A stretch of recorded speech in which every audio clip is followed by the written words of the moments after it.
An India Today investigation that has blown the lid of capital's seedy underbelly. A rampant oil mafia that operates in the heart of central Delhi.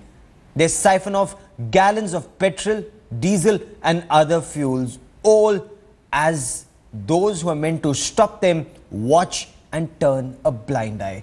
Deputy Editor Atir Khan on this slickly coordinated nexus that takes advantage of Delhi's blind spot.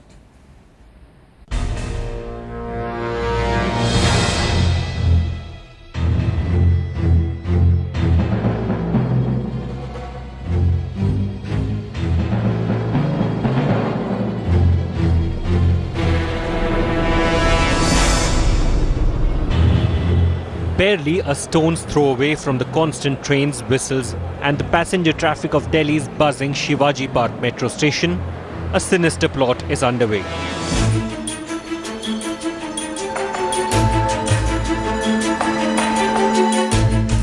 This ordinary-looking hutment is the storehouse for thousands of gallons of stolen fuel.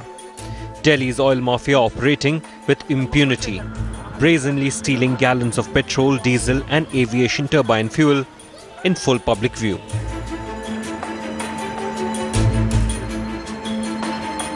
These oil tankers arrive at this mafia den barely minutes after refueling at the Shakurpur oil depot.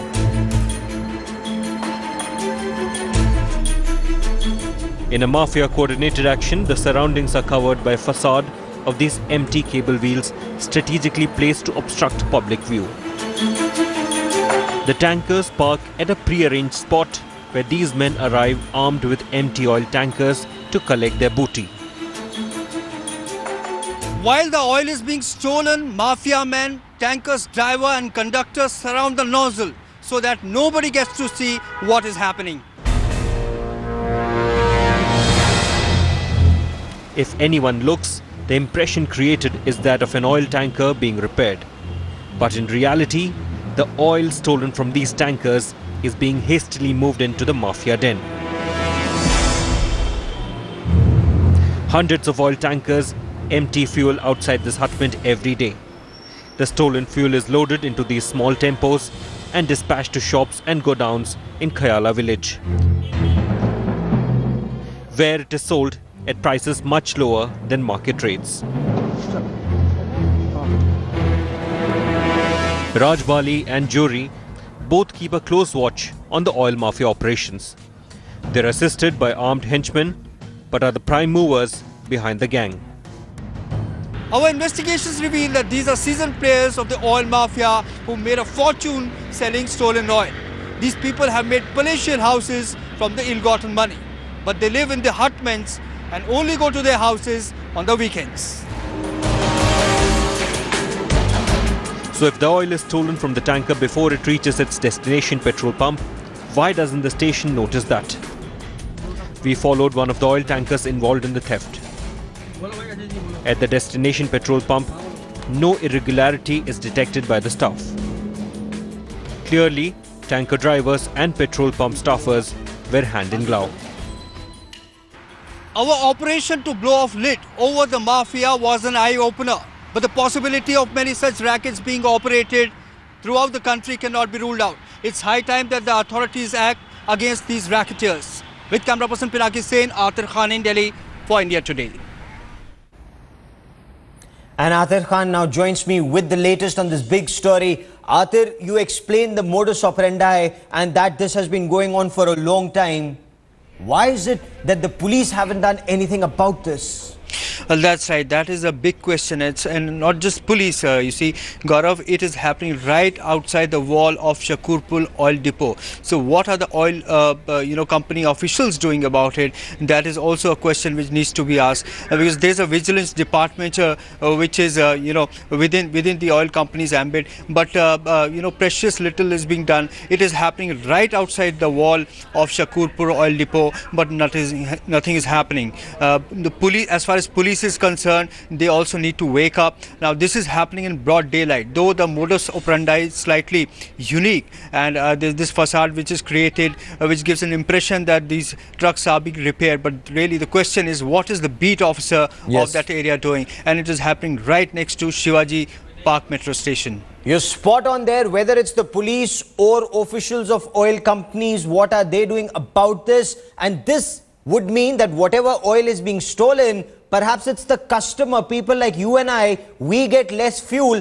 and we are making for the losses that these oil companies are actually suffering because we get less oil in our vehicles. That's point one. Point two, Atir, what is the volume, the scale of this operation?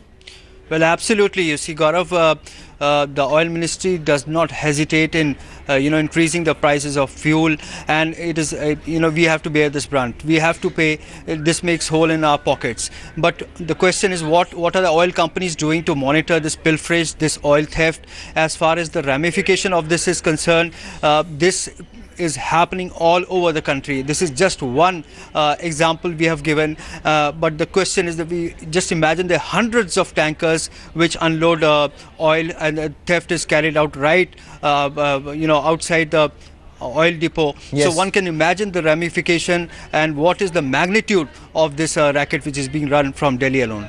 Let me also bring in Narendra Taneja, an oil expert, for more on this, for perspective on the story. Narendra Taneja, when fuel leaves fuel depots, it's being transported in vehicles in these huge tankers. That is where this siphoning is taking place. Do we know the magnitude of losses that companies suffer, and ultimately is it the end user who ends up paying for this because we get less fuel in our vehicles?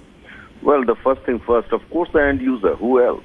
But at the same time, look, this is an old disease, theft and adulteration.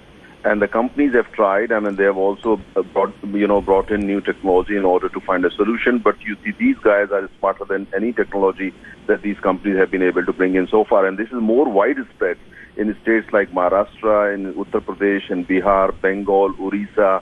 And of course, you can also find it in and around Delhi a lot. Not in the central part of Delhi, but in and around Delhi. So it's something that the company needs to do, find a solution of. But at the same time, because we don't have a very strong consumers lobby in the country, so the result is there is not sufficient pressure on these companies to do whatever they can, in terms of bringing technology, making sure that the people are well trained. At the same time, making sure that there is a new law to punish those people who are up. Of course, let's not forget one thing: oil is a commodity which we import heavily. And yes, 80% of oil that we import, we are paying through our nose, literally, in the sense that it's hard currency.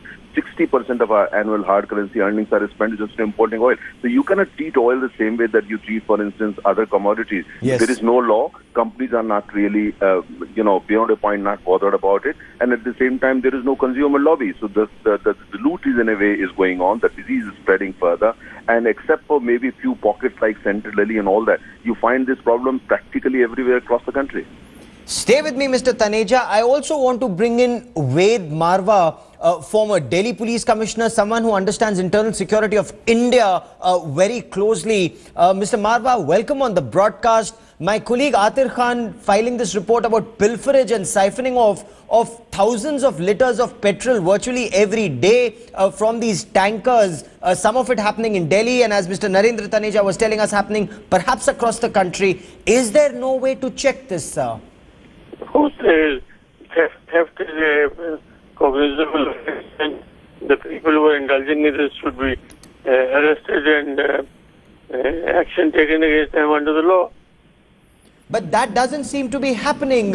Is this collusion, and what is the way to break this collusion? Because the fact that India Today cameras could film it so openly in Delhi means Delhi police would be aware of it, petroleum authorities would be aware of it, and yet it's happening right under their nose, sir.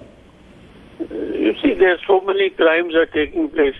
The solution is to see that people who are guilty are punished. That is the only solution. There is no other solution for this sort of thing. So